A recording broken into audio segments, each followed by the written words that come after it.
Assalamualaikum warahmatullahi wabarakatuh. Nama Muhammad Teman Azarif dari jurusan BDKR. Ingin melakukan tugas SP Pertumbuhan dan Perkembangan Motorik. Pertumbuhan dan perkembangan motorik. 1. Teori perkembangan. Ada beberapa teori utama yang sering digunakan untuk menjelaskan perkembangan manusia. Teori kognitif, Piaget menitik beratkan pada bagaimana anak berpikir dan membangun pengetahuan melalui tahapan usia. Teori psikososial, Erikson menjelaskan perkembangan kepribadian melalui 8 tahapan krisis sosial. Dan teori ekologi, Bronfenbrenner melihat pengaruh lingkungan, keluarga, sekolah, dan budaya terhadap perkembangan individu. Teori belajar sosial, Bandura menekankan bahwa anak belajar melalui pengamatan dan peniruan perilaku orang lain. 2. Periode perkembangan. Perkembangan manusia umumnya dibagi menjadi beberapa periode waktu. A. Periode prenatal, dari pembuahan hingga kelahiran. Masa bayi, infansi, kelahiran hingga usia 18 sampai 24 bulan. Masa anak-anak awal, akhir masa bayi hingga usia 5 sampai 6 tahun, usia sekolah.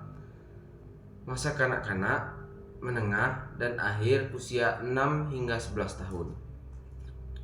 Masa remaja, masa transisi dari anak-anak ke dewasa sekitar 10 sampai 12 hingga 18 sampai 21 tahun.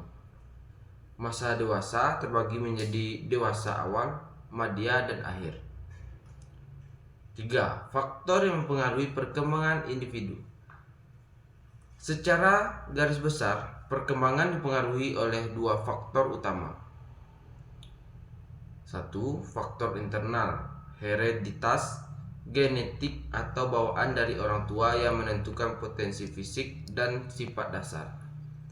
Faktor eksternal, lingkungan, meliputi asupan nutrisi, pola asuh orang tua, stimulasi pendidikan, kesehatan lingkungan, dan status sosial ekonomi.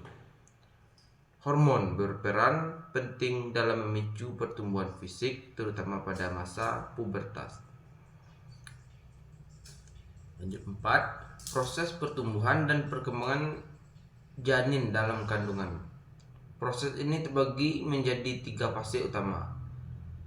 Fase germinal 0-2 minggu dimulai dari pembuahan sel telur oleh sperma hingga terbentuknya zigot yang menempel di dinding rahim.